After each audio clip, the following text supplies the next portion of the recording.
Hello, this is Father Simeon Gallagher, and welcome again to A Simple Word.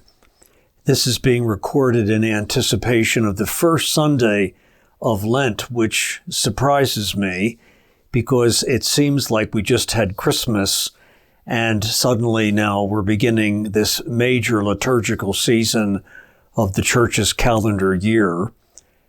And as Advent points us outward into recognizing the many manifestations, the many incarnations of God's love in our lives, Lent has typically directed us not outward but inward into recognition of the things in our lives that need to be changed.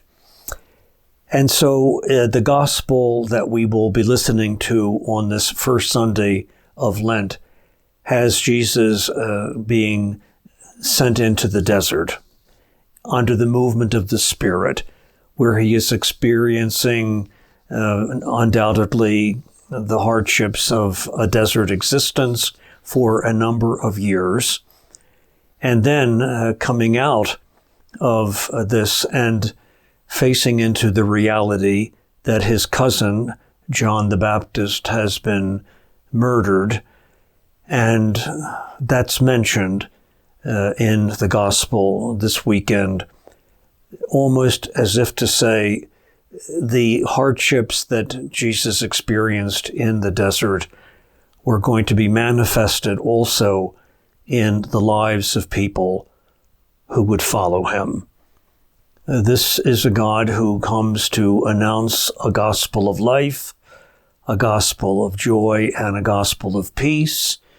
But it is a gospel that is not well received into a culture, into a society, into a world, global and so forth, that has all kinds of other things going on. So we're being presented in this first Sunday of Lent with maybe a choice, and the choice would be something captured beautifully in one of the meditations that St. Ignatius of Loyola incorporated into his invaluable program called the Spiritual Exercises. I'm grateful to God that I've had the opportunity to do this long Jesuit retreat twice, 10 years apart. And one of the most confrontative meditations that a retreatant experiences is between what St. Ignatius calls the meditation on the two standards. Of course, he was a soldier. This was the 16th century. They did not have walkie-talkies and all of the wonderful technological paraphernalia that we have today in the fighting of wars. They depended upon a general, probably on some kind of an elevated platform or on the top of a hill, giving directions to the battle going on the field below, and which way the troops should move to either be defeated or to be successful.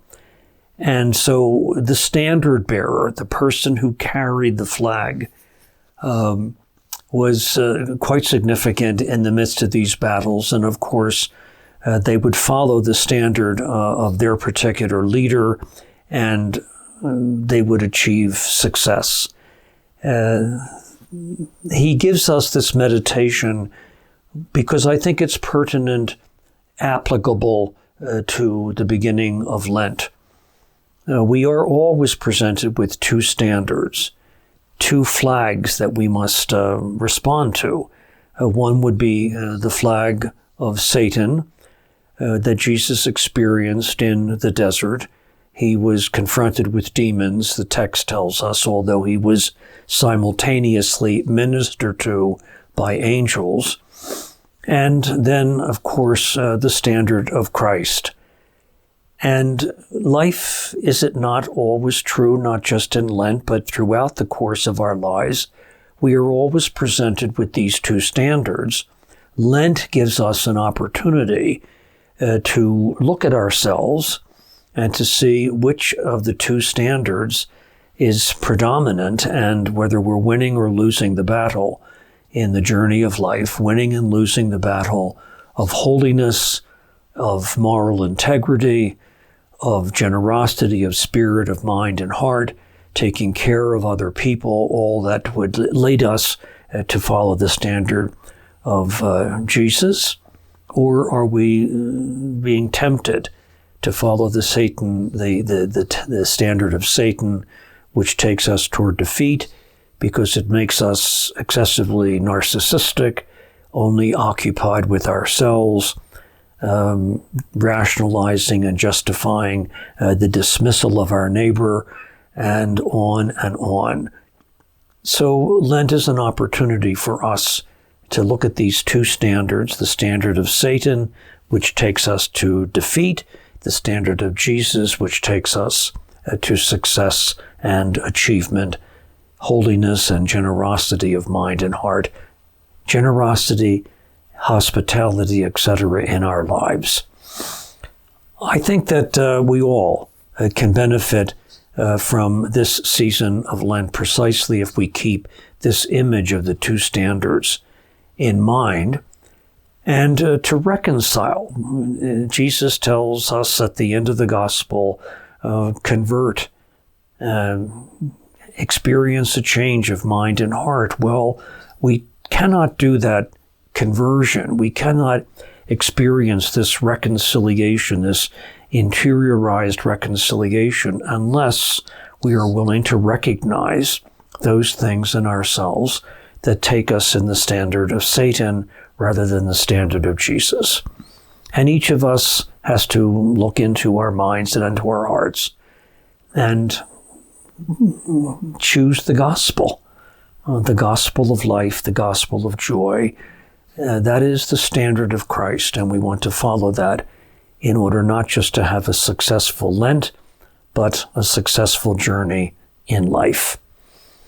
So as we listen to this passage at the beginning of Lent this year, keep in mind the wisdom of our saints, not the least of which is St. Ignatius. I hope that St. Francis of Assisi will not disown me in the final shakedown because I'm quoting the founder of the Jesuits.